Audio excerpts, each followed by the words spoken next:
राजी हो या ना हो, अबू बकर से अल्लाह राजी हो गया। ये सिद्दीक है।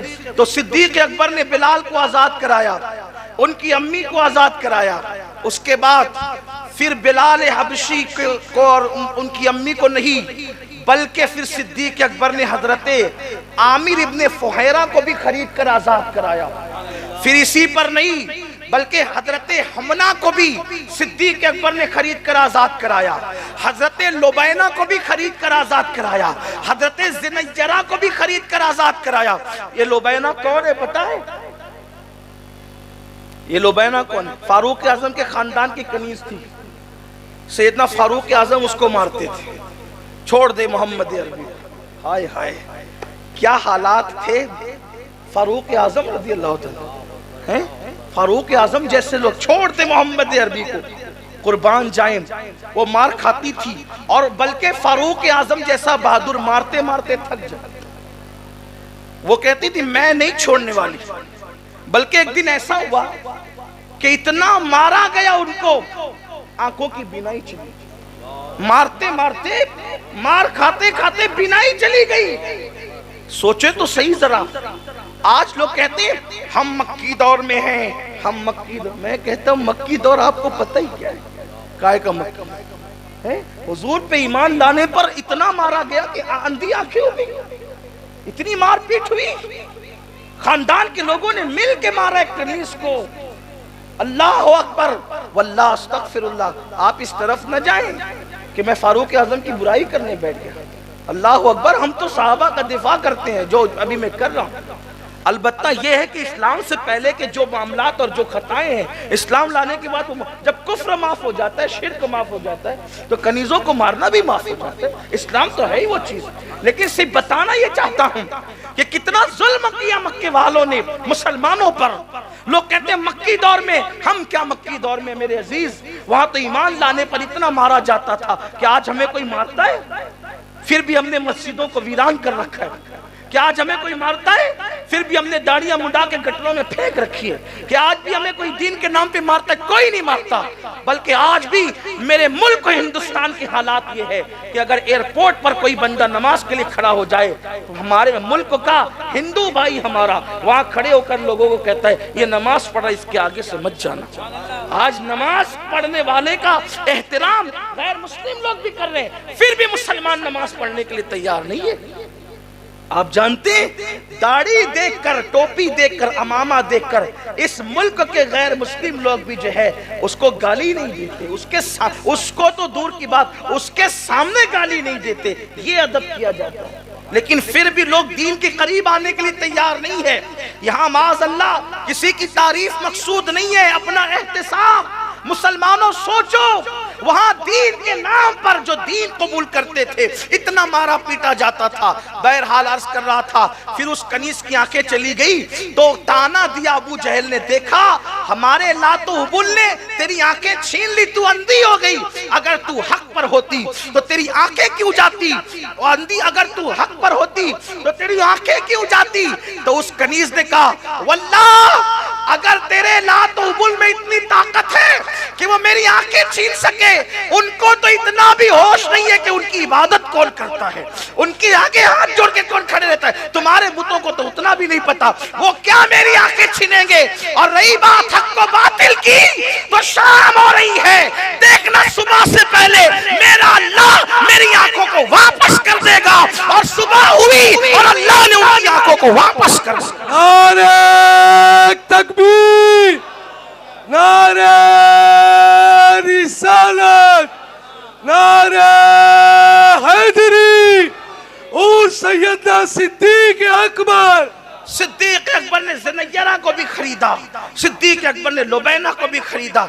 इस तरह गुलामों की एक तवील फहरिस्त है सैयदना सिद्दीक अकबर ने जो खरीदा। और सैयदना सिद्दीक अकबर ने अपने माल से गुलाम ही नहीं खरीदे, बल्कि आज मस्जिद नबवी की जिस जमीन पर लोग 40 नमाज पढ़ने के लिए जाते हैं ना, वो मस्जिद की जमीन भी अबू बकर सिद्दीक की खरीदी हुई है। लोग सिद्दीक अकबर से कहां कहां जान छुड़ाएंगे, लोग सिद्दीक अकबर से कहां कहां बचेंगे। ये सिद्दीक अकबर है जिन्होंने मस्जिद की जमीन भी खुद खरीदी। और जानते हैं लोग दीन का काम करते करते गरीब मालदार हो गए। आज दीन का काम करना कोई बड़ी बात नहीं है। लोग दीन का काम करने वालों के हाथ चूमते हैं, पैर चूमते हैं, खाने खिलाते हैं, नजराना देते हैं। ये सिद्दीक अकबर है।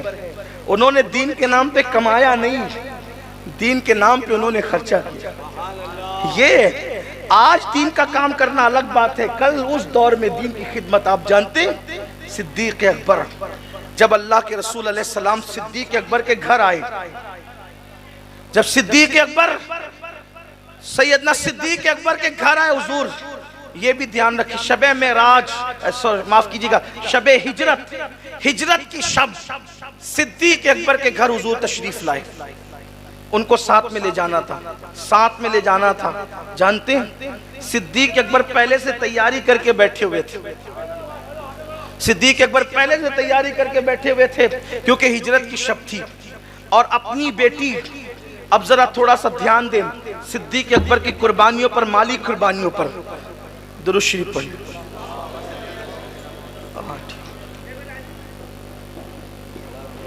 आशिकों की तरह दुरूद शरीफ पढ़ने। आप पीछे वाले भी सब खड़े बैठे सब पढ़े। रब्बे सल्ले व सल्लिम दाइमन अबदा अला हबीबिका खैरुल खल्क़ि कुल्लिहिम। सिद्दीक अकबर ने हिजरत की शब से पहले 2 ऊँटनियां तैयार कर रखी थी, सारी तैयारी थी। तोशे सफर भी ले जाना था। जब तोशे सफर बांधा जाने लगा, जल्दी थी, उजलत थी। कितनी उजलत थी जरा उसका अंदाजा करें। जब तोशे सफर बांधा जाने लगा तो उजलत में रस्सी नहीं मिल रही थी। उजलत में भाई कोई जल्दी काम हो ना, जैसे ट्रेन छूटने वाली हो, फ्लाइट छूट, तो आदमी कैसे बिल्कुल मस्ताना वार ये करे कि वो करे कि, तो वहां कुछ छूटना नहीं था। वहां ये था थोड़ी ताखीर से काफिरों का दौड़ कर यहाँ आ जाना था और हुजूर अलैहिस्सलाम को नुकसान पहुंचाना था। सिद्दीक अकबर जब तोशा बांधा जाने लगा तो रस्सी इधर उधर तलाश करने लगे। जब रस्सी नहीं मिली तो बेटी से कहा, अपनी बेटी से, हज़रत अस्मा बिन्ते अबू बकर से, खड़ी मुंह क्या देखती है, ये तेरी कमर में जो पटका है ना, ये किस काम के लिए, इसे फाड़ और रसूलुल्लाह के तोशे को उससे बांध। तो पटके के उन्होंने 2 हिस्से किए, इसीलिए उनको अल्लाह अकबर सैयदना सिद्दीक अकबर की बेटी को उसी रात अल्लाह के रसूल ने 2 पटके वाली का लक़ब अता फरमाया। हज़रत अस्मा बिन्ते अबू बकर को, सोचे तो सही, रस्सी नहीं मिली, हुजूर की जान को खतरा है सिद्दीक अकबर के अपने ख्याल में, तो सैयदना सिद्दीक अकबर ने रस्सी ढूंढने का इंतजाम नहीं किया, बल्कि बेटी से कहा अपना कमरबंद फाड़ दे, अब नहीं कुछ है तो कमरबंद, और उन्होंने कमरबंद फाड़ दिया और उसी से रसूलुल्लाह का तोशा बांध दिया गया। फिर क्या था, निकले, ख्याल आया मेरे अब्बा नाबीना हो गए बुढ़ापे की वजह से, वो शोर करेंगे। शोर क्यों शोर करेंगे? शोर इसलिए करेंगे कि जब मैं निकल के चला जाऊंगा, परदेश जाना है ना, कहाँ जाना है? परदेश। कयाम कितने दिन है? कोई गारंटी, 1 दिन, 2 दिन, 4 दिन, 10 दिन, 20 दिन, 100 दिन, महीने, 2 महीने, 5 महीने, 6 महीने, पता नहीं वहां के हालात कैसे होंगे, लोग मदद करेंगे या नहीं करेंगे। उस दिन सिद्दीक अकबर ने यह किया कि जितना माल था, घर का सारा माल साथ में, वो तबूक में सिर्फ नहीं लिया पूरा माल, हिजरत की रात भी सब साथ लिया। जब सब साथ लिया, चूंकि वालिद उनके नाबीना हो गए थे, बेटी देख रही थी हज़रत अस्मा ये मंजर, तो सैयदना सिद्दीक अकबर ने कहा, अस्मा जब मैं चला जाऊंगा, तेरा दादा सुबह को उठेगा और उठने के बाद पूछेगा तेरा अब्बा कहाँ है, तो फिर उसको तो पता होगा कि मैं चला गया, तो फिर वो कहेगा कि हमारे लिए क्या छोड़ गया, वो हुजूर के साथ गया तो सब लेकर के गया होगा, तो हमारे लिए क्या छोड़ गया। बेटी चूंकि ले तो सभी जाना है, वहां के हालात पता नहीं कैसे हैं, ले तो सभी जाना है, हालात पता नहीं वहां के कैसे हैं, इसलिए अब जब तुम्हारा दादा पूछेगा तो तुम क्या जवाब दोगी?